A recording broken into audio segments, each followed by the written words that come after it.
Jamen, det der sker for cirka et år siden, det er, at jeg er på den her filmoptagelse, og jeg faktisk ender med at falde ud fra en helikopter meget højt op fra. Det er en meget, meget voldsom arbejdsulykke, jeg er ude for her. Det var den første spillefilm, jeg skulle være med i, og det skulle være mit gennembrud. Jeg gjorde mig klar og fik min morgenkaffe og var tidligt på sættet. Vil gerne være der i god tid og hilse på folk og være klar og ligesom også være i god synk med min stuntmand. Det er jo meningen, vi skal ligge og slås derop, og så skal jeg kaste ham ud. Jeg er jo helt inde i min film. Ellers så havde jeg jo aldrig sagt ja.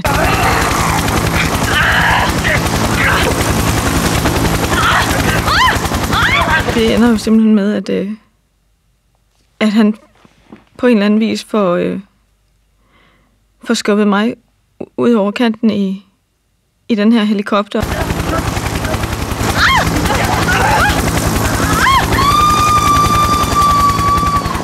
Og mine fødder, de bliver fanget i hele rotoren.